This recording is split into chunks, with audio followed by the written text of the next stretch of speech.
Good morning, everybody, and welcome to the Uninformed Fan. The boys are back. There's been a lot of stuff going on. It's good to see my good friend Jeffrey again, because apparently I don't see him unless we're on camera together. Jeffrey, how you doing today, buddy? I'm doing great, man. Very blessed, highly favored. Feel great. It's crazy. I mentioned to you in the pre-show that I stopped drinking alcohol for Lent. It's been 2 weeks now. It's really amazing the way that your bowel movements change. I will say that.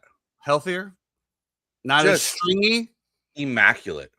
Good formations? It's crazy. It's crazy. Shout out to gut health. An important thing in your life. I'm starting to learn at the age of 40. You're 40 now? Wow. Yeah.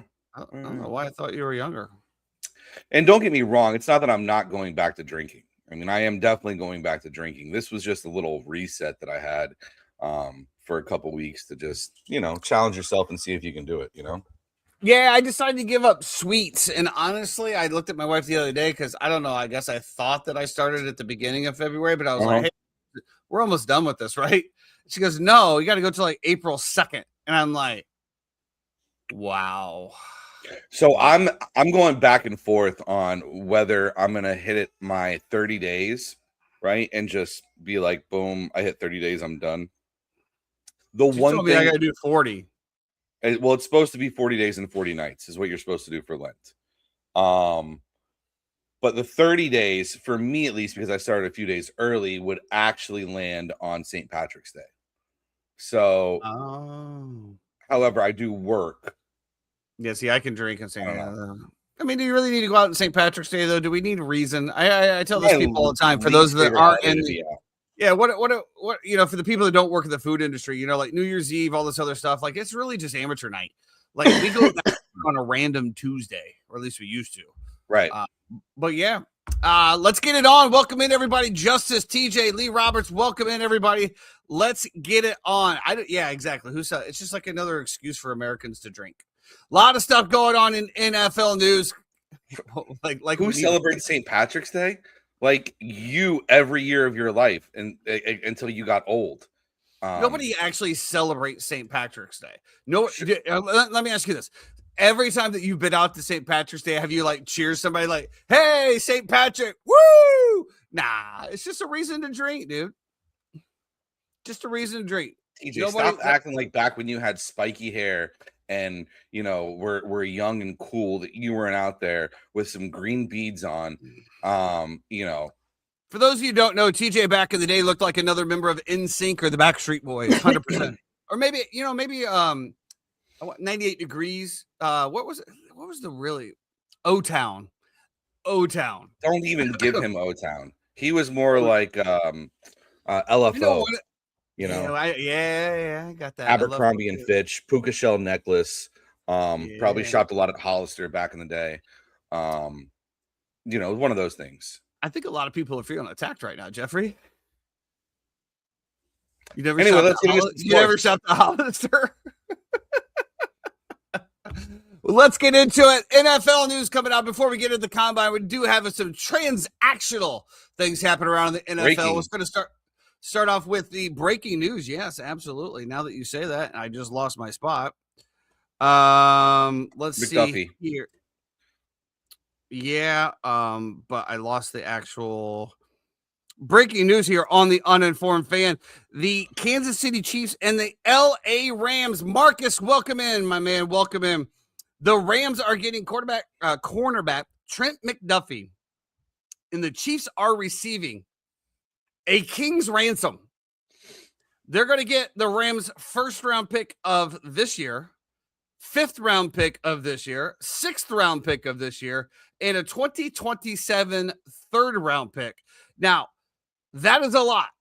But we talked a little bit on the pre-show. Obviously, Matt Stafford coming back this year. It's all in. They're all in this year. I will say the most important pick I feel like I have here that is on this is the 2027 third round, because the 2027 draft is going to be loaded. I think that one's going to be huge. Jeff, initial thoughts on this one? Did they overpay for Trent McDuffie? I think it seems pretty fair back and forth. This is just a long list of guys that the Rams have done this with who are cornerbacks, whether it be a Jalen Ramsey, a Marcus Peters. You think about even Emmanuel Forbes last year coming over from Washington.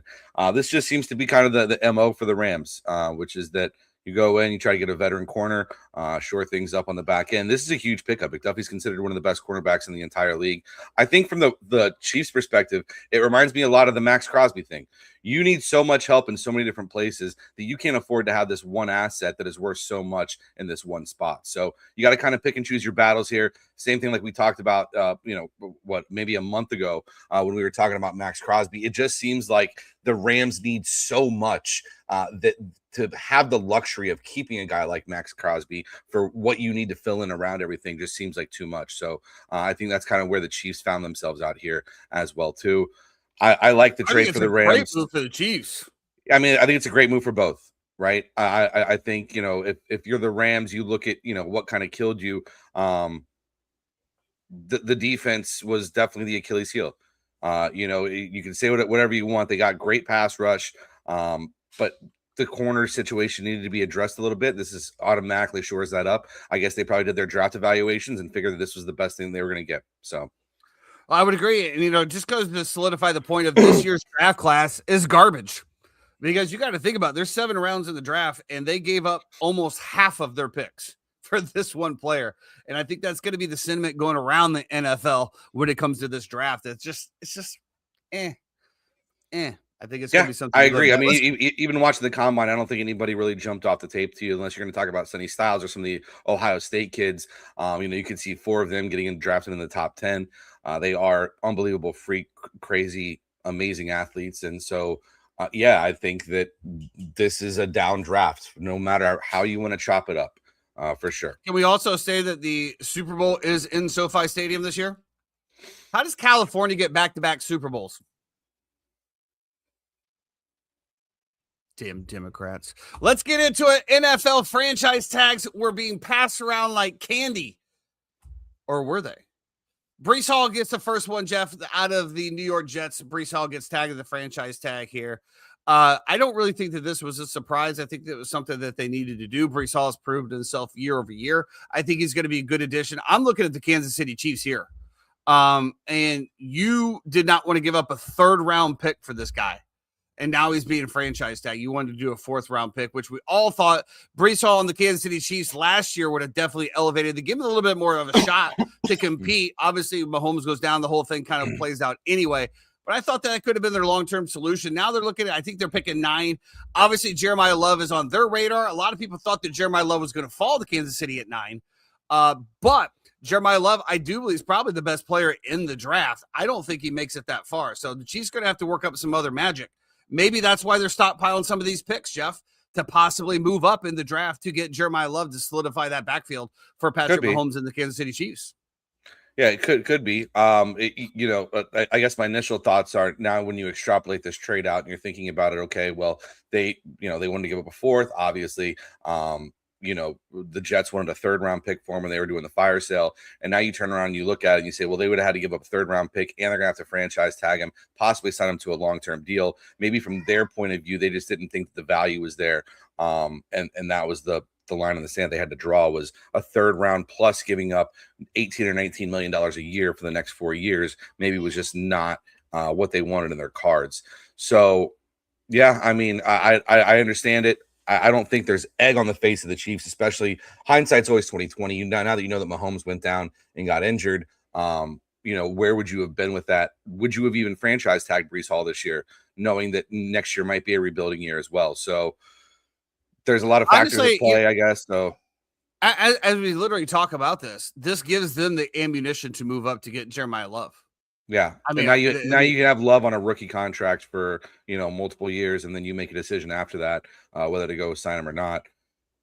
Yeah, maybe they got blessed by luck, but it did kind of fall their way. I feel like you heard it here first, guys. This trade is going to give the Chiefs the ammo that they need to move up to get Jeremiah Love and get their franchise running back, which honestly the Chiefs have never had, and Patrick Mahomes has never had.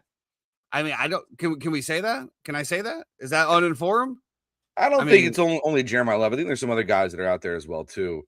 Well, you're not moving up to get any other running back. That's for sure. Most people even thought, running backs, dime a dozen type of thing. We'll see what happens there. George Pickens of the Dallas Cowboys franchise tag. No surprise here. Yeah. I think this is the perfect move by Dallas. My biggest question is he going to play on it? Obviously, he's already ruffled feathers, and he was traded for Pittsburgh for a reason. He has a little bit of a stigmata as far as the diva boy. I don't know, man. If he doesn't play, I think this is what Dallas had to do because he had one good year. Outside of Pittsburgh, you really didn't do a whole lot. You go into the Dallas offense. Dak Prescott, obviously, it's a prolific offense, one that puts up a lot of yards, a lot of points, and they continue to lose. I think this is perfect for them. Give him a 1 year prove it deal. If he gets it done, then they sign him to a long-term extension after that. My biggest question, Jeff, is does George Pickens show up on the franchise tag? I don't know what else you want him to prove, though, is the thing.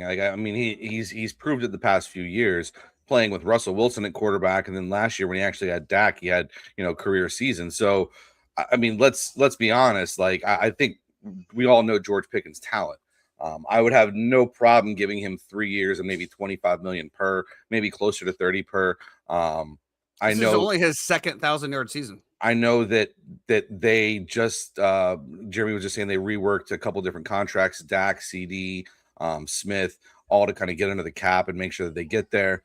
How much does Dak want to be able to help and give him another weapon as well too? That'd be something I would project out for Dak as well.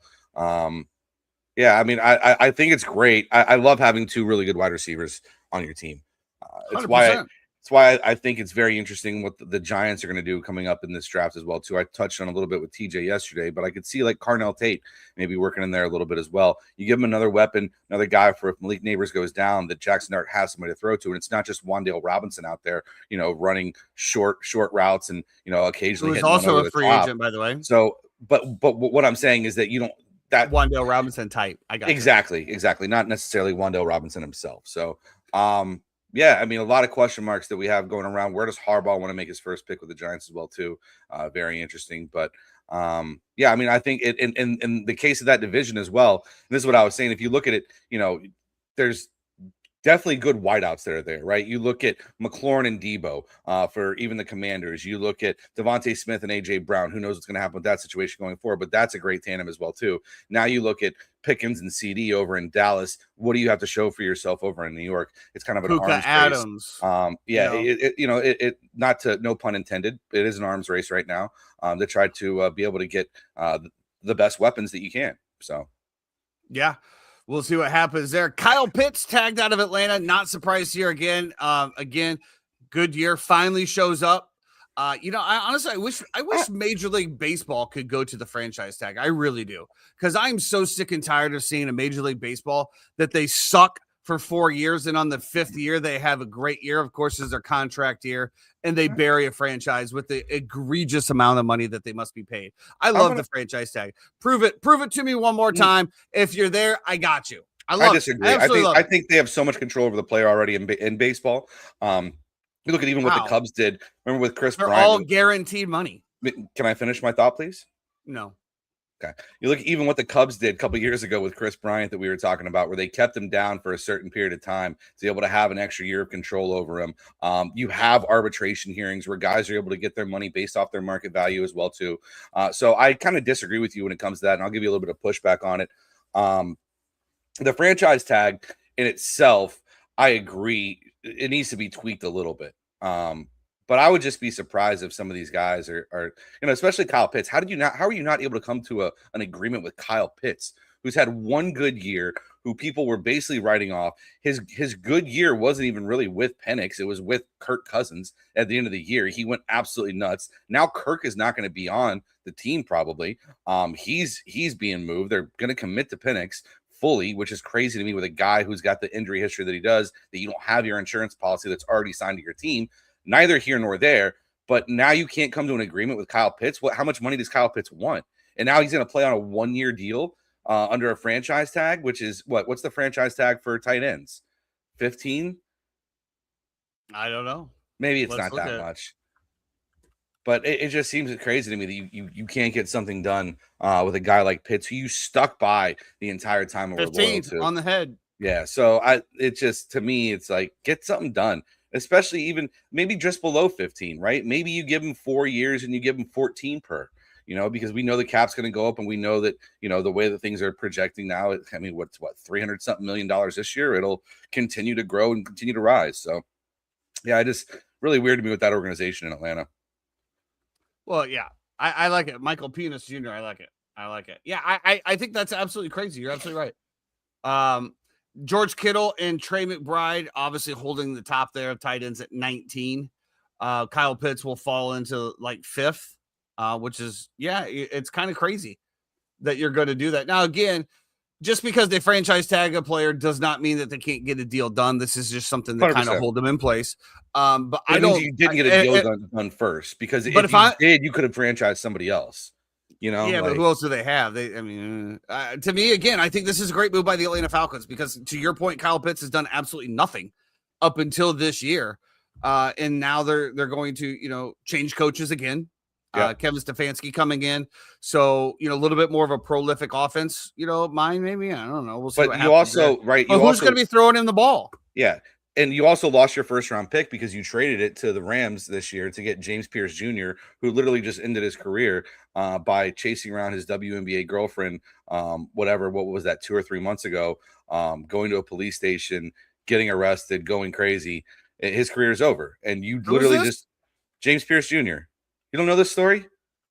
Apparently not. How do you not know this story? Well, Jeff, the beautiful thing is sometimes I just the uninformed fan. I just don't look at the news or read the news.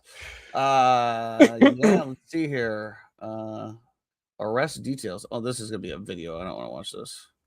Well, give it to me. Okay. Synopsis: James Pierce Jr. has been a character issue for a long time in his life, whether it be high school, college. Even when this story came out, one of his boys was like, "Dude, I was friends with that dude in high school. That kid is crazy."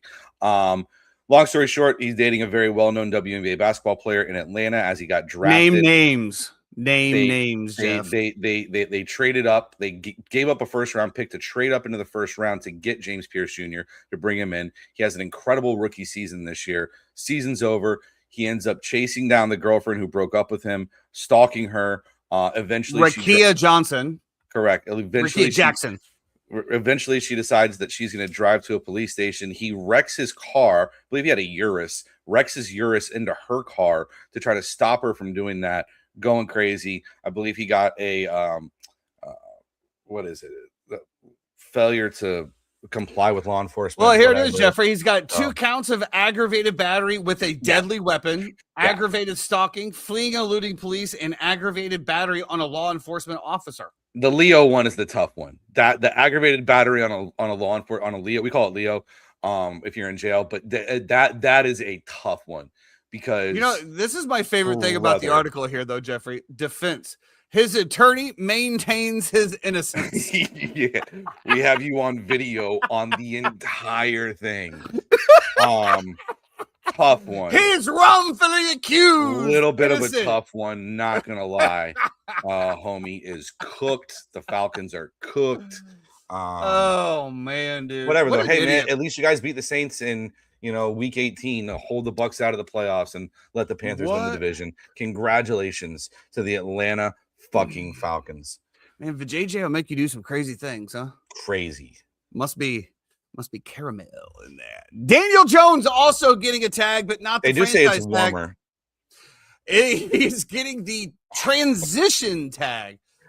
Jeffrey, were you surprised that they just didn't try to get a deal done, or do you feel like this is something we're going to talk about later with Mike Evans? They're going to kind of let him go out there, see what the market is first. Obviously, they can match any offer that is presented with the transition tag and go from there. But it looks like, in theory, the Indianapolis Colts are ready to move forward with Daniel Jones as their quarterback of the future. We saw what they were with him when he was playing great. Now, how does that Achilles come into play? For a guy who also does rely on his legs to be able to get out of the pocket and pick up first downs, it's a huge part of his game. How will that come into play going forward after this year? I think there's got to be some, language in the contract that's going to be able to offset shit in case something happens. I hate to say that, but I just think that they're going to try to put something in there to kind of protect themselves when it comes to the situation. But I don't mind committing to Daniel Jones at all. I think it's very interesting that you're going to commit to Daniel Jones while simultaneously giving up on Anthony Richardson. I think they like Riley Leonard. I think they like him better. And yeah, with that being said, Anthony Richardson has been given permission to seek a trade. I have no doubts that somebody will take a shot on him. I mean, coming out the end of this rookie contract. Let's talk about that for just a second, Jeff. I mean, where do you think AR might have a chance to revive his career? In my opinion, I think he needs to sit behind somebody for a little while, continue to learn. We talked about this in the draft. We said that we didn't think he should be that high. He hasn't had a lot of reps. He has all the talent in the world, but he needs some serious coddling and molding. To me, I thought it would have been great. Like I said, Minnesota, if he would have drafted back then, sat behind and continued. But whatever. For me, I would love to see him go to San Francisco. I mean, San Francisco seems to be the revival, if they do move on from Mac Jones as a backup. But where would you like to see Anthony Richardson possibly land to see if he gets another shot at making it in the NFL? Well, you already mentioned it, and I had mentioned it to you in the pre-show. I did see Minnesota was a big landing spot for him, and rumored to be happening. Now, you told me that Kyler Murray, it looked like you thought that might be a situation as well. Regardless, I think you give O'Connell either of those guys who are athletic freaks who still have great arms, who can make all the plays, and you give him that with a quarterback whisperer like O'Connell. I think the sky's the limit what they're able to do there. So I think either of those fits are great. I'd love to see him in Minnesota. Obviously, I've never been a JJ McCarthy believer. I've been a very loud proponent of how non much of a JJ McCarthy believer that I am over and over again. But yeah, I mean, I think Minnesota would be a perfect spot for him. I think unless you're going to send him like Mac Jones goes and signs somewhere this offseason, and maybe he goes and backs up, Purdy. Because we've seen success happen even with a guy like when Dobbs came in, even with O'Connell when Dobbs came in, and same thing. Darnold. I think when they were both in Shanahan and O'Connell systems, right? And so you look at those two guys as guys who are able to kind of resurrect people's careers. I think both those would be good places for him. I agree, and I just think that it goes back to the beginning of what we said. It's like when you draft a quarterback, like the NFL has a serious quarterback development issue, a serious one. And it's something that definitely needs to be talked about. You did mention Kyler Murray. The reports that I have that they're high on Kyler Murray. I don't know why. I don't know why other people aren't high on Kyler Murray. I still don't understand it. Why? Because his baby scrambles? I mean, the guy can't see over the line. He's athletic as shit. Correct. He has a cannon for an arm. He's incredibly talented. I just think the only question I have with Kyler Murray is the same question I've had since he got drafted. Does he love football? Once the gleam and the glitter of being the first overall pick, and celebrations and pomp and circumstance that comes with that is over, then you get down to the nitty gritty. Like, do you want to watch film or do you want to play COD? That's just the question. And there's a reason that they offset language in his contract that said that. It's because they know it as well too. And so I have that, when he gets released, which they said they're going to release him, where does his mind go there? You're probably set for life. You don't really need to go play football. But do you love football where you want to go play somewhere and you want to be in the locker room around the dudes? Pause. That's my entire question. That's my entire question with Kyler. Yeah, I don't know. And, with that being said, what does that mean for JJ McCarthy? I mean, obviously we both didn't really like JJ McCarthy. And apparently neither did Kevin O'Connell, but it was more the general manager that apparently pushed for that and obviously lost his job for that. But you bring in Kyler Murray, JJ McCarthy's dead in the water. I mean, you're not bringing in Kyler Murray to compete with JJ McCarthy. You're bringing Kyler Murray to start. And I'm sure, as you said, that would be a conversation that's had before you go to any other team. Like, I'm the guy. Like, I'm not coming in to compete. And I think there's so many quarterback needy teams that would probably just allow that to happen. Obviously, Minnesota is definitely the best spot for any quarterback. I said that numerous times. I was really surprised Aaron Rodgers didn't go there. I think that gave him the best opportunity to win and win now. You obviously have a Hall of Fame potential receiver in Justin Jefferson.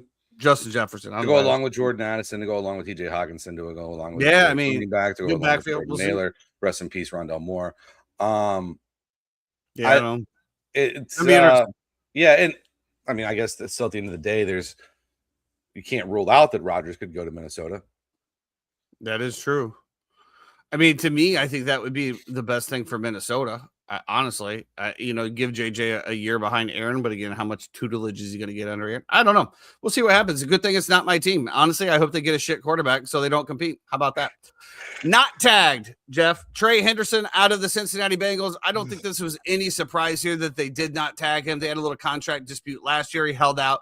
They ended up giving the extra money, and then he got hurt and was pretty much non-existent for that year. Not really surprised there at all. How about yourself? It's just interesting they can never get a long-term deal done here. And then now I feel like Trey's value has been severely hit by this entire situation as well too. Well, I think his value with the dispute and the injury, you're absolutely right. 100%. I think he probably lost anywhere from $3 to $5 million a year. And I think none of it is his fault necessarily. I think it's just maybe bad. Cincinnati being Cincinnati. Cincinnati and his agent, probably maybe overplaying their hand a little bit as well too, is the issue. Well, they did end up getting the money for 1 year though. So, I mean, I guess, hey, you got your 1 year. I mean, whatever. I mean, at the end of the day, Jeff, I mean, I'd take an extra $5 million for 1 year. Yeah. If I didn't have to play again, oops. What would you do for $5 million? No, we're not doing that. We're not doing that. I don't even know what the tone is there. I don't know what the hidden door behind this question is, but I'm like some fear factor stuff. Like, would you like go into like a pit of snakes, non-venomous? There may be a coral snake or two in there. No. Why would I die? But so you would go into if it was like a Burmese python. No. That's non-venomous. Yeah, but it also popped my head off like a lollipop. Well, let me ask you this question. If I go into a tank with a Burmese python, is its belly full? Has it eaten recently? Because if it's eaten recently, it's just going to sit there and stare at me. You should be able to beat up a Burmese python. Are you insane, Jeff? No. Those things eat horses. Do you see? You're a human being, though. And? You have intelligence. What is that going to do me in a box cage? You'll figure it out. We gonna run from it? Give you a shovel. Quarter to quarter? If it was belly was full, I would think about it. But if it was starved, absolutely not. Absolutely. So you think the Burmese python would eat you? Do you see these things that they pull out of the Everglades, by the way? It's insane. Yes. The 20-footers? It's crazy. They eat alligators, dude. Yeah, but those dudes go get them. They do. Yeah. But they're also not just sitting in a room with them. No, it's even worse. They're in the Everglades. They're out in you don't know where. What's coming at you? Because then a python will instinctively run away from you. So so there's nowhere to go. But I'm not. All right, let's get back on the top here. One of the Super Bowl MVP, Kenneth Walker III, not franchise tag, Jeffrey. Yeah. Not signed, just allowed to. Thank you for your service. Thank you for the Super Bowl. Here's your MVP trophy. Good luck in the future. Pretty surprised? Crazy. Yes. Surprised that they couldn't get a deal done. Yes. I thought they were a great 200 monster all year with Charbonnet and with Walker. Then you get down to, obviously Charbonnet gets hurt. Walker has one of the best postseason runs of any running back in NFL history. Maybe not history, but in the past 10 years at least. Has a Super Bowl MVP. I don't know. It further just depreciates running backs. And what can you do if you play running back to be able to A, get paid, and B, have a nice NFL life in future? It's very well, at the end of the day, again, we don't know what the asking price was. So, I mean, 15 million. I mean, I think 15 million is pretty much the absolute top of running backs, is it not? Well, let's Breece Hall get 19 for his tag. Because you do have guys like McCaffrey. Kyron just got paid last year. King Henry, I think, is at 17 or 18. Saquon is at 20. Christian, 19. Henry, 15. Hall, 14.2. So 14.2 is 14. 14.2 is the tag. No, that's just what he was. I don't know. That's a good question. I don't know. That's my question. What's the franchise? Yeah, because it says fully guaranteed. Yeah. Okay, so 14.2 is the tag. No, I don't think so. I think it's got to be more than 14.2. I think you average. Yeah. No, 14.293. Yeah. Interesting. All right. So 14.3 basically. I mean, I don't know. Charbonnet got hurt. I would have liked to have seen Kenneth Walker run it back, especially for all he did for Seattle. But I think Seattle's going to go through a little bit of a rebuilding thing. We see this every year, Super Bowl champions and also Super Bowl losers as well too. There's a little bit of a hangover that goes into the next season, unless you're just an elite top tier team and you have a top tier quarterback. I don't see Sam Darnold as that, and I don't know if the Seahawks are that as well too, especially in the division they play in, especially with everything going on around them. So. Well, can we also be honest? I mean, they got kind of a cupcake Super Bowl. Say what you want about the Patriots, whatever. Great season, but that was just not it. Yeah. at all. Yeah, it was a terrible matchup as well, too. You had an incredible defensive line in front seven going against, a team that was struggling with that at the time, and a guy who was seeing ghosts out there in Drake May for multiple games in a row. So these are the facts, Jeff. These are the facts. Let's see here. All right. So now let's get into a little bit of top free agents here. Obviously, everybody, for whatever reason, Jeff, is oogling over Malik Willis. I don't get it. I know that you don't get it either. I mean, obviously, there was some blips where he had some good scrambles. Obviously, I only watched him against the Bears. Had a couple good, nice passes. But I think everybody's really clinging to this Sam Darnold resurgence along with Baker Mayfield. You know, that we see those two guys. Yeah. And, but I think Malik Willis was a third-round pick to start with, so it's not really in the same category as the start of the other two. But again, this just shows how QB needy teams are, that they're willing to pay this guy that's been a career backup $30 million a year in a shot over someone like Kyler Murray that, obviously has more talent, just hasn't worked out. Yeah, I mean, I don't know. Like, I feel like this reminds me a little bit of Matt Flynn. I know it's a little bit different, but it's like a guy comes in and plays well for a couple games, Jimmy Garoppolo, if you will. Like, you see that there is talent there. You just have to find a way to harness it and hone in on it. But like I said this before, like I think Malik Willis is an average runner and an average thrower. And so what does he really do that's great? Protect the football. He's able to get a couple yards here and there. To me, if I'm gonna spend $90 million over 3 years on a quarterback, I want them to be a guy who can. That's like a Baker Mayfield contract. You know what I mean? Like I want a guy who is able to go out there and absolutely just sling it and be able to lead my team. And he just seems like the epitome of a game manager and a backup quarterback. Now, I might be completely wrong. I know I was told yesterday on a show that I was on that I was completely wrong, and that's fine. That's my personal opinion. For me, I don't see it. I guess these teams do. Godspeed. Are you cheating on us? What do you mean? You said another show. Are you cheating on us? No, I hung out with TJ for a little bit yesterday. Buff was sick, so I did TJ's show for a little bit yesterday. Oh, so you are cheating on us. Is it really cheating? Did you enjoy yourself? Did it feel good? It felt like this. Oh, it felt like this, huh?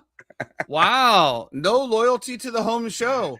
The show that launched, that paved the way. Listen, I introduced streaming to the boys. I did make sure to go ahead and plug the Uninformed Fan, and I appreciate all 50-something people who are listening today, who came over from listening yesterday. Thank you guys so much, and girls, for being here as well. I know there's a lot of ladies that were out there in the chat yesterday with me and TJ on the screen.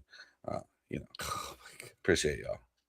Probably even more over here. Let's get into it. Let's rip through some of these other ones. Jalen Phillips, the edge coming out of Miami, is going to be very sought after. Tyler Linderbaum, the center out of Baltimore. This is going to be really interesting here. He is looking to become the highest paid center. And I didn't realize that centers were in the $25 to $30 million range, Jeff, but apparently that's what we're talking about here. $25 to $30 million. He's seeking 25, 4-year, $100 million deal. I mean, I guess it makes sense, I mean, when we talk about wide receivers, this, that, and the other, every time we talk about it, does the quarterback have time to throw? Where does that Where does that fall on? That falls on the offensive line. You got good big men up there that can protect your quarterback and give your wide receivers time. It's pretty much pitch and catch at that point. You're not going to be able to keep up with them. So, I guess I just don't know if anybody's going to have that kind of cap room. Apparently, Baltimore has made an offer around 4 years, $80 million. So we'll see what happens. Obviously, the Chicago Bears are going to be in a center where we're going to talk about that in a minute. But man, Jeff, $25 million a year for a center. Are the big men finally getting the love that they deserve? We've jumped the shark a little bit here. For centers, I feel like when my, what did Drake May get paid this year? Oh, a couple mil. It's got to be less than 25, right? And that's the guy who's actually making the decisions, as opposed to the guy who's just getting the ball to him between his legs. Pause. But I do think a lot of sus things today, dude. Highest paid center right now is $18 million, and that's Creed Humphrey from the Kansas City Chiefs. Yeah, Creed's really good. We're gonna jump from 18 to 25. Come on, dude. I think this guy's out of his mind. Pretty stark difference, but shout out to his agents. I'm sure they're Drew Dahlman. I didn't realize Drew Dahlman, that we're going to talk about later, was the third highest paid offensive lineman. Yeah. Third highest center at $14 million. Wow. Might as well. We just brought it up. Might as well just go ahead and touch on it now. What do you think about it? I think it's absolutely devastating for the Chicago Bears. We had a full year together. We put together an awesome offensive line that seemed to protect Caleb Williams for the most part. Obviously, quarterback center relationship is very important. I know that Caleb tweeted something out like Big Bear or something with the little crying emoji. Obviously, he's going to be missed. But, at the end of the day, you don't know what's going on. This is a smart guy. He's from Stanford. He always wear the larger helmet. Is there something behind the scenes that we don't know about? At the end of the day, he's 27 years old. Like I said, he just made $15 million last year. So you figure he probably took home 6.5 of it. At the end of the day, $6.5 million in the bank is generational wealth, and managed appropriately. And obviously he's made more than that. Managed appropriately is plenty enough to set you up for the rest of your life and be retired at 27 and live whatever lifestyle you want to live. So, it sucks for the Bears, but that's his decision. It leaves us in a very, very bad spot because we're still trying to figure out what we're going to do at left tackle with Ozzie Tripola out with his injury that he had last year. So now we have two holes on the offensive line. We talked about Tyler Linderbaum. All pro center again, where we'd like to have him, of course.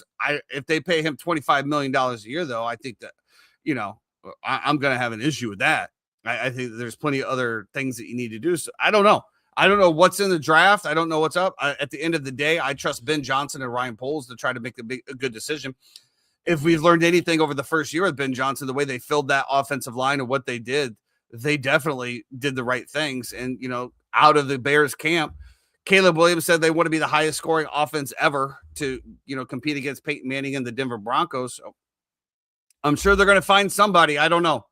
I would hate to see somebody come in like this for $25 million and then have a cap hit, like lose DJ Moore or something like that, or affect the Max Crosby trade, which we're obviously going to talk about that as well. So I don't know, man. I think it definitely affects the Max Crosby trade, no matter how much you want to hear that or not. I think that the fact that you're now going to have to go out and figure out what you're going to do at that spot while also simultaneously playing said retired player, that's going to suck. And I think it might cost you Max. For sure. Yeah. Now, I think that the way that this first round is going to play out, you're going to see a ton of edges go. You're going to see wide receivers go. You're going to see linebackers go.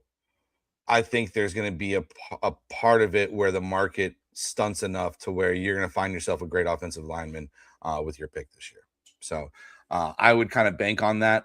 I think just the run that's going to happen on these edges and these kids and that are testing off the charts is going to be too great for people to pass up. GMs are going to be licking their chops and they're not going to want to miss on the guy in case somebody else is going to take him. Then it's going to create value for you later in the round. Well, of course, I'd love to see Jake Slaughter slide it in there. Obviously, center from the University of Florida, 6'5", 303, who's coming out. Looks like Mel Kiper has him as the third best center in the draft. I think that's where you have to go, honestly. At the end of the day, Are we in win now mode? Yeah, Kinda. you But are. not? You're in a window. No. You are. You're in a window. Okay. Well, if we're in win now mode and we're in that window, then you're not drafting a center, or you might draft a center as you said later in the round, but that's not your starter. So Why? yeah. Well, obviously, if you're in a win now mode, you want somebody that can win now. I mean, unreported, unproven rookie, doesn't really give you that. Nail the Being draft. able, Draft we'll well. see. We'll see. I mean, Poles has had some good hits. We'll see what happens over there. Alec Pierce, one of the big names, also as a free agent. Love him as a wide receiver last year. Put up some great numbers with Daniel Jones. Was a little surprised they didn't try to bring him back, but maybe after this Daniel Jones contract situation, kind of works itself out. Maybe what the hell was that? Someone just hit the window. Bird flew in the window. Maybe they try to, do something there, but I don't know. We got Kenneth Walker. We are talking about Rashid Shaheed. Let's get into, let's get into some Bucks players here, Jeffrey, before we dive into the discombobulation that is the Chicago Bears again. Mike Evans, Cade Otton, and who was the other one? Carlton? Who's the other one I said? Jamel Dean. Jamel Dean. No, yeah. Mike Evans, Jamel Dean, and Cade Otton, all free agents this year. Let's start off with Mike Evans because the other two are kind of. Do the Bucks do, as you talked about a little bit, the pre-show, let Mike Evans test the waters and then kind of bring him back on another deal kind of around those numbers? Or what do you think the best opportunity is for Mike Evans this year? I think they did it a few years ago. They let him go test the market, and then he came back. I was like, this is kind of what I was offered. They're like, all right, well, let's do this. He's like, okay, cool. I would expect the same thing to happen. Now, is there a possibility whenever you do this that somebody comes in, wows him, moves him, takes care of him and pays for him and he leaves? There absolutely is. You will always run that risk. But I think like Todd has said and like Jason has said, I think Mike has deserved this and been able to everything he's given to the team and to the organization. I think he's deserved the time to be able to go get pursued by people. And so if he does that and he leaves, then God bless him. I'm going to be a Mike Evans fan my entire life, no matter what. Obviously, I want him to retire at Buck. I don't want him to play anywhere else. And I think he's an integral part of our wide receiver situation as well, too, because we have a lot of guys who are very similar. Besides him, he's the one-off that is different than everybody else. So, yeah, I mean, I'd love to see him stay. But, there's places that are talked about. Buffalo, San Fran, Bucks jersey, man. Obviously, like we talked about, Buffalo to me is the number one spot, in my opinion. That team with Josh obviously is in win now mode, and obviously he brings a certain dynamic. But we talked about his injuries, and obviously he has had a few injuries as he gets older in his career, and the cold weather. And when it comes to signing with other teams, can he survive a full year in a cold weather market? That's a big question. I don't know. I do like the San Francisco approach. I think that gives them a true number one. I don't believe they have a true number one, do they? I mean, Ricky Pearsall is more of the slot receiver. Who else do they even have? Ayuk's moving on. Jawan Jennings that you have as well, too, who's been very productive. Obviously, Kittle is there. McCaffrey that you have weapon-wise. I think San Francisco is a good fit as well. Kendrick Bourne. Weather's good. You don't have to worry about that. You just got to worry about your soft tissue injuries from the power plant less than a mile from your stadium. It's a tough at the end of the day. Yeah. Any of the other two that you're sad to see go, Jeff, or it just is what it is? Nah, Jamel Dean. Somebody will overpay for him. I've always been a fan of Jamel Dean. The Bucks almost released him last year, and then he decided to renegotiate his contract and basically play for like a couple million on a prove-it deal. And he played well through certain aspects, but our secondary was a huge problem last year, and he was one of the anchors of that. So, no, I don't have any qualms about Jamel Dean moving on. Also crazy that Mike Evans and Jacoby Myers were making the same amount of money last year. That's kind of crazy to me. Why is that crazy? Just Mike Evans is a Hall of Famer, man. For only one that had all 1,000-yard seasons up until last season, I was in an argument in one of my group chats about this because somebody was comparing him to DeAndre Hopkins, and I was like, "You're being disrespectful to Mike Evans by comparing him to DeAndre Hopkins." Now, was DeAndre in his couple years that he had there in Houston, were their peaks the same? Probably, yeah. Like numbers wise, their peaks are probably the same, but DeAndre Hopkins hasn't been relevant where Mike Evans has 10,000 yard seasons in a row. It's disrespectful to compare the two. Yeah. Well, let's get into it. Let's trade talks. We just talked about Drew Dalman retiring as the Chicago Bears. The Bears are actually the favorite still to land Max Crosby. It went from plus 600 to plus 200 to minus 145 the other day. Obviously, we'll see the impact that has on this. Apparently, the Raiders are interested in Tremaine Edmonds, which the Bears have allowed to seek a trade. I think that's going to be very, very interesting. I think if you can do Tremaine Edmonds with the first round pick this year, not which the Bears have already said they're not going to include a first round pick for 2027. It's off the table. We've already talked a little bit about the 2027 draft and how we expect that to be a little juicy, especially with the depth that's going on here. I do believe that the Bears have to do something. You cannot run that defense back again. I think that Trey Hendrickson is obviously an issue, or somebody to look at. Jalen Phillips is obviously an issue, but both of those guys are going to command high money. Are they going to command Max Crosby money? I don't know. We're already talking about getting rid of Tremaine Edmonds to circumvent the cap anyway. I'll tell you what I don't want to see, and I think I talked a little bit about this other times. That, we're talking about DJ Moore to first. After thought, I don't know where DJ Moore's head is, but I don't want him to go, man. I don't want to break up that wide receiver core. And I don't know exactly what's going on. We talked about the lack of routes or this, that, and the other on the end of the game over there. There was miscommunication. They both said that. It is what it is. I just think that you've got a lot of good things going on that offense. And let's also remember, Bears fans, that was our first year of the offense. First year. We got a lot of things on paper, a lot of things to continue to work on. I really don't want to see that core go. But you got to do something on the defensive side of the ball. There's going to be a lot of defensive holes, a lot of corner issues, DB issues, and defensive end issues. We got to do something. So I would love to see a Tremaine Edmonds package for a first rounder, for maybe then a fifth rounder, something of those natures for Max Crosby. Apparently Max wants to come here. Like I said, Vegas usually knows. And, when you go to minus 145, that's a pretty good indication. What is the season opens a week from today? Yeah. March 11th, I believe, is the day that all teams have to be under the cap. That's the start of the new year. I don't know if that's exactly when free agency starts. I just know that's the start of the new year. You also have that tampering time as well, too, where you have legal tampering. I don't know. It's all. What was it? NFL free agency 2026. Yep, March 11th. But teams can start negotiating the players on Monday at noon. So Monday at noon next week, you're going to start to see some rumors start flying around. It usually gets pretty crazy right off the bat, right? Which is kind of wild as well if they can't really talk. You can't tell me that teams already having negotiations this week. You can't tell me that. There's behind-the-scenes things happening. People are starting to work out their stuff. I think you're going to see a very heavy market this year. You're going to see a lot of people flying around. We'll see what the Bears do, man.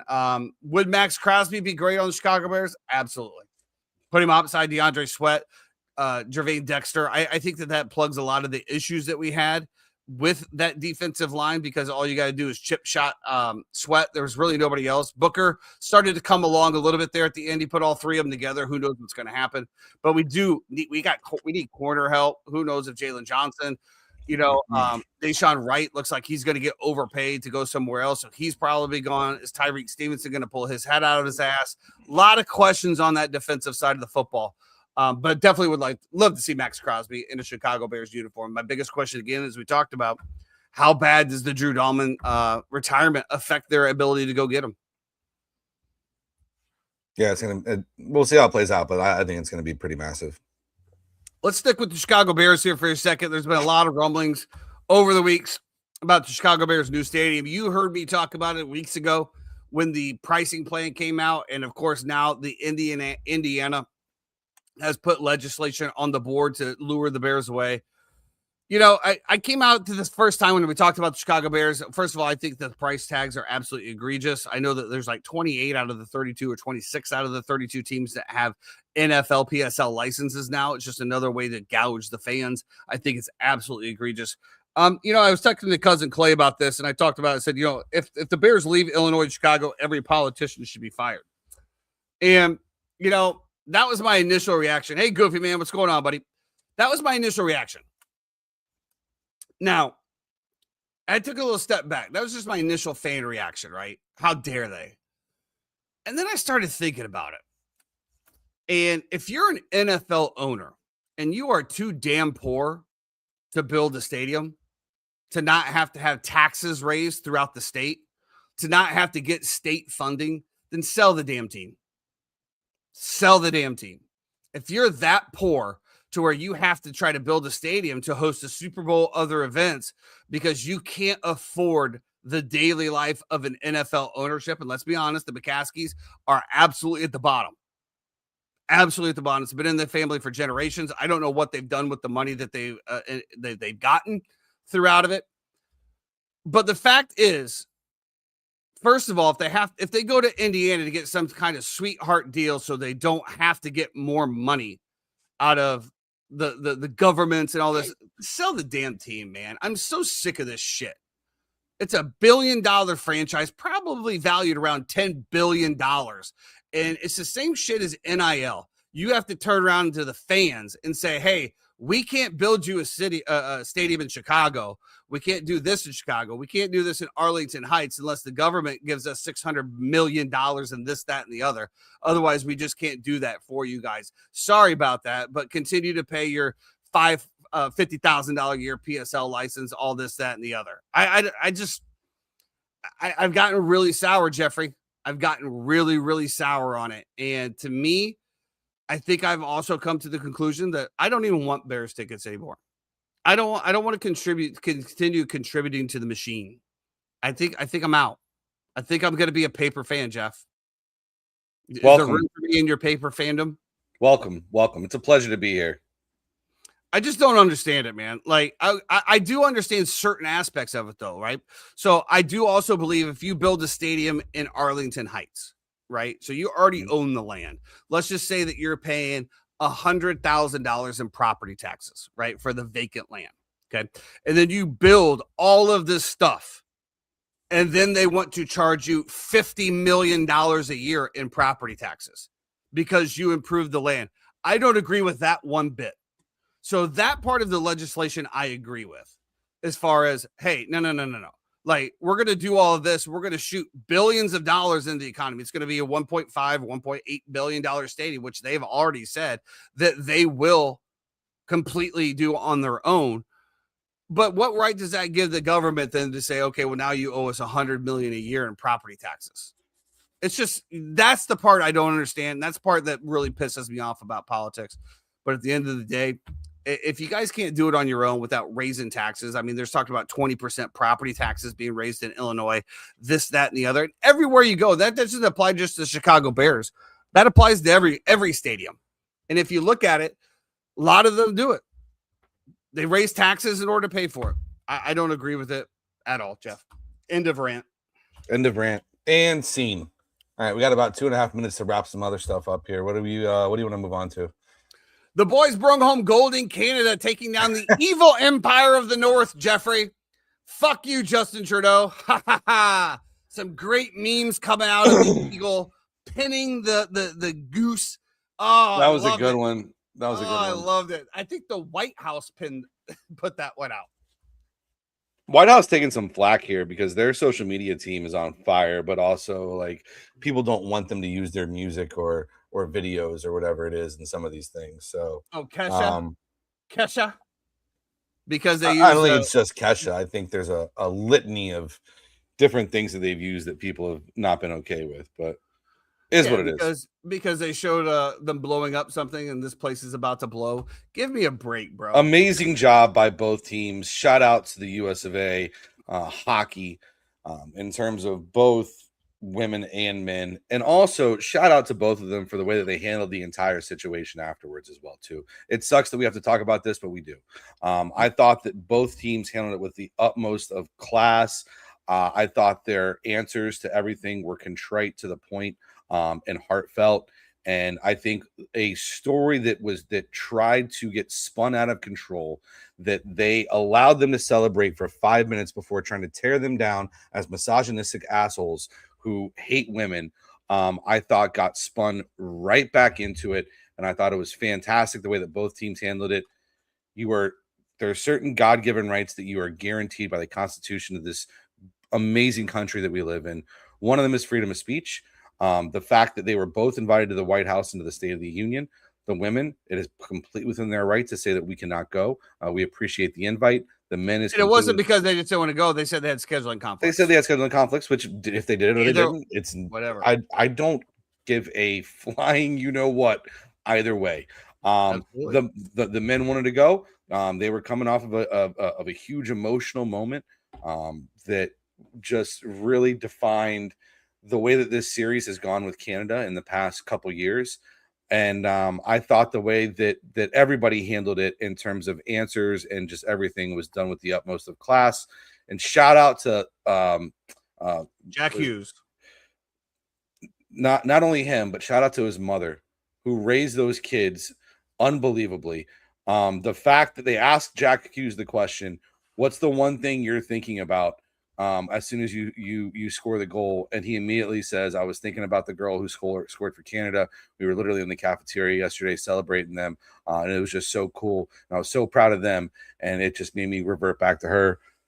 Hats off to you, kid. Hats off to also the representation from Johnny Bruno. They brought his kids out, unbelievable all moment. around. You know what it felt like, Jeff? It felt like a good red-blooded American moment. And that's what we need. And of course, the people that hate America tried to shoot it down. That's all it was. They continue to do this. They continue to talk shit. Shout out to Jack Hughes. It was an absolutely amazing speech to say how proud you are to represent your country. And we are just as proud of you and both hockey teams as well. So definitely congratulations. I don't think those people hate America. I think that they have been fed a ton of propaganda that has altered their view on how good that we actually have it here. And I think nowadays it's just tough because everybody wants to be as offended as they possibly can to get put into some class so that they can better resonate with somebody who is actually we're living in a society here, people.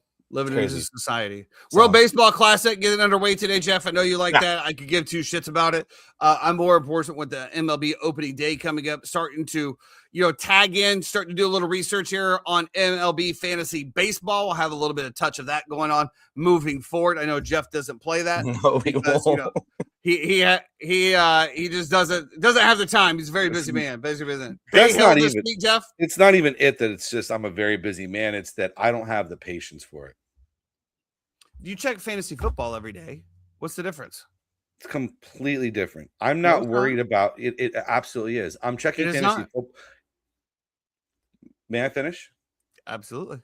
When I'm checking fantasy football, it's because I'm looking at practice reports and what's going on and maybe who to handcuff or pick up for what I'm looking for to play one game per week. Mm-hmm. Right? With fantasy baseball, you have all of that and they're playing 5 games a week. Yeah. I'm good. So you just say you don't have the mental capacity for it? That's not it. That's what it sounds like. I think I have a great mental capacity for a lot of things in life. I think I just choose where I want to use my mental capacity at. Trying to break down splits on whether they're going to bring in Andres Galarraga from the bullpen to go throw to whoever, Chris Bryant for the Rockies. That's not a thing. I'm good on it. It's just like with kickers, right? We talked about get kickers out of fantasy football. I don't need to break down wind and weather on a Sunday morning to figure out if my kicker is going to get an extra 2 points. I get it, Jeff. You don't have the edge, so therefore everybody else is punished. I get it. So let me ask you this question: with fantasy football, where are you allocating all this extra time for then? I'm sorry? Where are you so fantasy football, you say you're checking daily to do this, that where are you allocating this precious time now? Because fantasy football is not going on. Into my children and my wife and my family. That's bullshit. Anyway, Bay Hill also this week, Jeffrey. Who do you like? Colin Morikawa. Okay. Why? He's finished. He's one of only 4 players to finish top 30 in every event so far this year. Are the big boys playing? Yeah, of course. It's a huge elevated event. Scotty Scheffler's playing? Yeah, absolutely. Rory, Scotty. I just think Colin at plus 2,500 right now. If you look at the way that the spreads are kind of working out on everybody, Scotty hasn't been in great form. I think Matsuyama is an interesting name as well too. I think he's been playing a little bit better. And so and obviously a guy who I believe lives here in Orlando, out at a place that we like to play every once in a while. I just think that both those guys have a legitimate shot to win this week. I wouldn't necessarily bet on Rory or Scotty. Matsuyama. Oh, really? Mhm. Never seen him out of kitties. And as CJ just said, Formula One is back. When's the last We are time you were back. at Kitties? Exactly. When's the last time I was invited? Yeah, exactly. Realize you have to be Uh, uh, uh, invited to a local pub. Jeff, I only go Like there if you're there. It's not local to me. It's like 30 minutes away. That's nobody another. invites me to go there. Well, that's because you just whatever. Formula One is back this week. All the new regulations on board. We'll see what happens. Listening to the new cars, they sound like dog shit. A lot of the drivers said that it's just like Formula 2 beefed up. So we'll see what happens. Yeah, not looking very promising for the fans of F1, but we shall see when it comes to Drive to Can't believe Survive you didn't like out. the movie. That movie was trash. The movie was great. That's because you just don't know Formula One yet. Once you get in, and you will, Jeff, you'll get in. You'll get What was into it. what was the part that really grinded your gears? All of it. All of it. Give me a specific thing. It was a terrible movie. It was terrible from start to finish. There's Why? nothing Because he's going from last to first. No, that's not it. I mean, that's a good feel good thing. Just the whole thing. It's just no. It's not Formula One. It's Formula One movie. made If for you haven't made seen for it- the audiences. Now, Drive to Survive, that's Formula One. I know that Jeff said, or I'm sorry, TJ said best reality show out there. Cousin Clay gave me the initial remark, said that it sucks that there's not much going on this year, of course. So we'll see what happens. TJ, this is why we got to be careful with the F1 elitists, right? Because once they cross over into the elitist territory of they are the F1 fans, and they wear, the full Red Bull gear, with the Mercedes-Benz hat and everything like that, you can't tell them shit, right? They are professionals. They know all about wind. They know all about intake. They know everything that there is to know, and you can't tell them anything. Got to be careful with the elitists. Absolutely. Well, Jeff, tell me what are your thoughts on the new rear wing displacements for this year? Yeah, I mean, I'm really looking forward to Lewis Hamilton having a great year this year. What does that have to do with the rear wing displacements and the rear wing fenders? As somebody who's not a fan of F1, I could honestly fucking care less. Well, then don't be coming with that elite bullshit over here, okay? It is. It's elitism. What did you just say? You said, the F1 movie? Yeah, it was great for people who don't know F1. I agree. Yeah. I mean, that's a fair statement. That doesn't make me an elitist. Okay. They're appealing to masses. Anyway, whatever. There's actually not DRS anymore, Jeremy. It's power mode. It's crazy, dude. Like I think this season is gonna be dog shit, to be perfectly honest with you. But who knows? It could be great. You never know. That's why that mean. Dog shit. Does that mean that like there's no like big come from behind winners? Does that mean that there's not a lot of wrecks? Like, what exactly does F1? What does a good season in F1 entail exactly? Is it for stopping, leading from start to finish? Is it like I just because everything matters about qualifying. It's qualifying, and then they run a race, which nobody really passes on, and then that's pretty much it. Well, they have some different ones here. So they have overtake mode now, which is something that they can do anywhere on the track now. So as long as they're within 1 second, they can go ahead and basically they open their wings to give them the advantage. That used to be relegated to certain areas. So we might get a little bit more battling there. They also have boost mode. Races which they can just part on boost mode, and then they have energy management. And anyway, they have like NOS, like Fast and the Furious, like you're on a straightaway. Exactly. That is 100% what it is. You're absolutely right. But in order to use the NOS, you actually have to fill the NOS tank. So therefore, in certain parts of the track, you have to charge your battery to have the NOS. The battery is your NOS. So yes, you have to make sure that your battery. So if you have a battle with somebody, drain your NOS, then yes, then you have no overtake and you're going to be relegated for a lap and then have to come back and battle. It could be a nice yo-yo. You could get a lot more battles, could get a lot more interaction, could keep the pack together. Nobody really knows. These are all new engines, new body styles. We went from the wide format to a little bit skinnier. So you might see a lot more spin outs because they can't control it through the corners like they used to because it's not as wide. It could be great. I don't know. We'll see. Do you think that Damson Idris on that the one where he's going to pass, right? And what are you talking about? Brad Pitt is like, listen, pass him here, but be careful on the turn, be patient. Do you think that he heard the be patient part, or do you think he's just drivers cannot talk to another driver during the race? Right, but he was relaying to. Yes, he was doing his mental capacity. Yes. You could definitely relay it to the team, but let me also tell you this: in Formula One, drivers do not work together. They're trying to beat the other driver on their team. But that was one of the most beautiful things about the movies, that they did work together. Yeah, and that's one of the most unrealistic things that would never happen. But it was about saving the team for his best friend, who he used to drive with. And there's another one. They are not best friends. They are not best friends. But I will tell you this: Checo Perez is probably the biggest hero that I've ever seen. He actually did work with Max Verstappen numerous times to hold up Lewis in order for Max Verstappen to get that championship. So there are times when you get team orders, kind of like McLaren last year. They declared papaya rules, but they clearly favored Lando, and instead Oscar was winning the cup all the way through. And then when they started favoritism Lando, here he comes and he ends up winning the championship. So it's not quite that. I mean, that made for good entertainment. Yeah. I also thought it was so cool how, like, all of a sudden, he gets hurt, he gets injured, Brad Pitt, and now the other one is out there leading them, running around the track. Just inspirational stuff that we all can use in our life.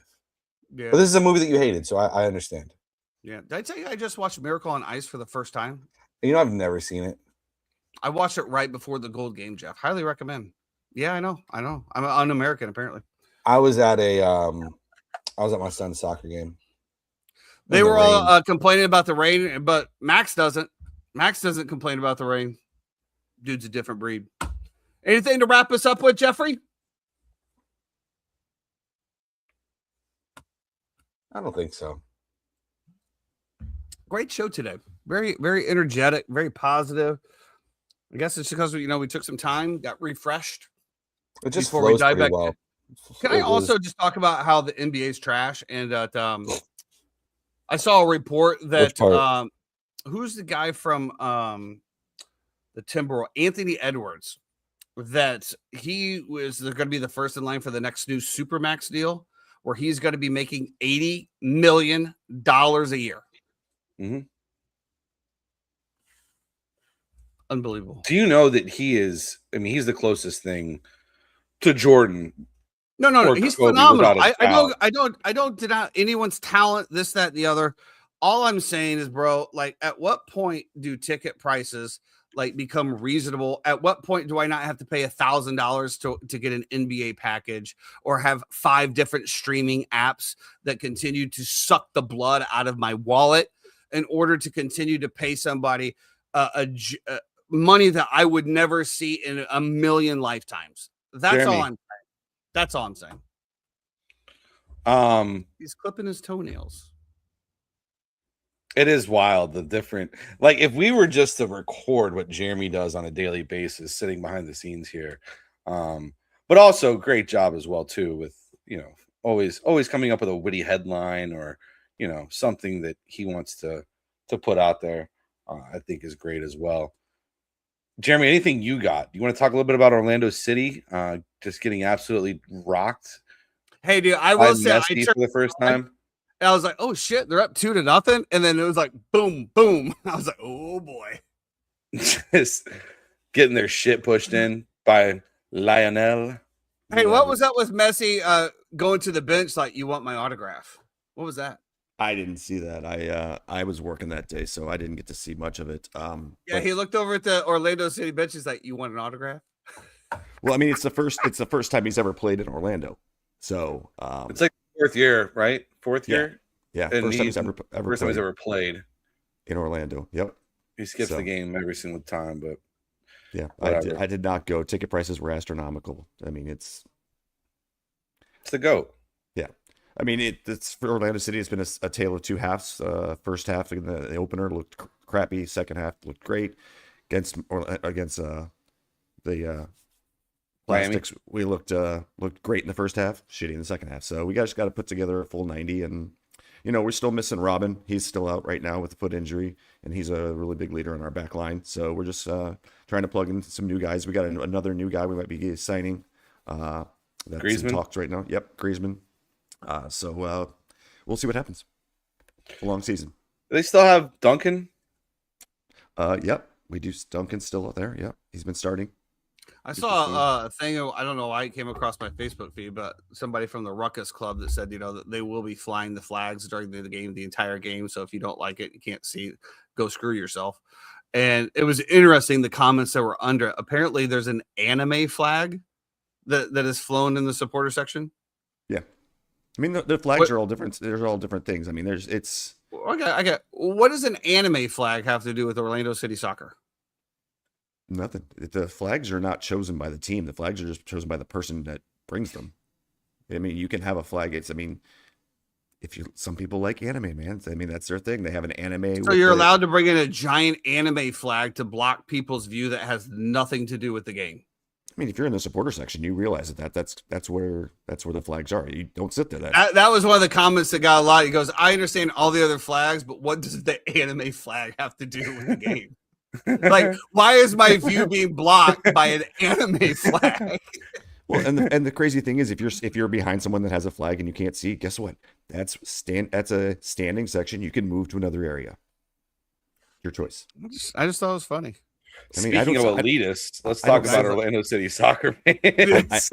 You guys, I don't stand with the peasants. You don't like it? Move. I don't. Some of the wildest bunch I've met in my life as well, too. I don't stand with peasants. I stand in the front row, so that's okay. That's where my spot is. That is true. That is true. Every time I've gone, we've always been first two rows. Yeah. But it is funny to see like half of the stadium full, all the supporters going crazy. I don't know. It's an interesting dynamic. I almost like the other side a little bit better. I've got a few spots I like to sit. I'm not gonna lie. I sit because Anyway, all right. That's about all I got. TJ, thanks for being here and chiming in. Goofy Man 12342. Appreciate you. Justice, thank you. Buff. Boys are all playing golf today. Where are they playing? Royal St. Cloud. Yeah, Buff talked to it earlier. So thanks for the invite. I didn't get an invite. I would have loved to have played golf today. I would have too. Not in my cards. Yeah, I mean, got to work tonight. So maybe next Wednesday, Thursday. My next day off. Next Thursday. I'm down for next Thursday. I'm off. Right. Are we doing a show next Wednesday? We are. We're Wednesdays from here on out, Jeff. Lots of stuff going on, lots of stuff happening, lots of stuff that the people need their info on. We gotta deliver for the fans. We're showing up 12 o'clock on Wednesdays moving forward. Summer break is over, Jeff. Summer break hasn't started yet. Spring break is over, Jeff. Spring break is over. Is not about spring bake. We're not smoking weed. Spring bake. I have been leaning heavily into.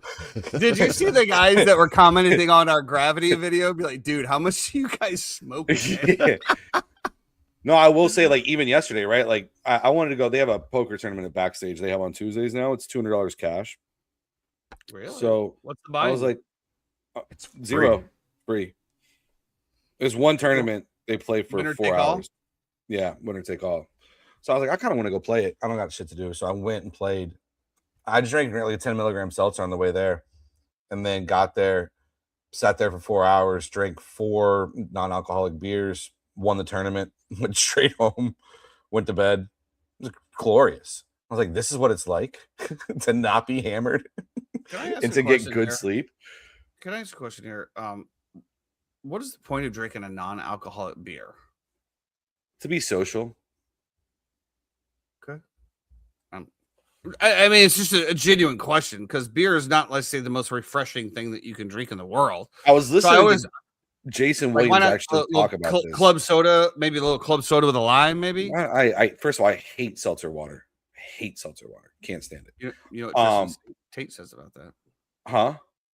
You know what Tristan Tate says about that? I couldn't give 2 shits about what any of those people say about anything. Those people, Jeffrey? Are we talking about Middle Eastern people? No, I'm talking about that whole fucking sect of the terrible fucking internet that we glorify with glorify. Yeah, that they have a platform and they spew Everyone has a anti-Semitic platform. bullshit over and over and over again. Anti-Semitic bullshit. Do they not? I don't know. I don't. Whether it be listen the to them. Tates, whether it be Nick Fuentes, whether it be Sneeko, whether it be who's that What's kid, anti-Semitic? whatever, against Jews. Yeah. What do they say?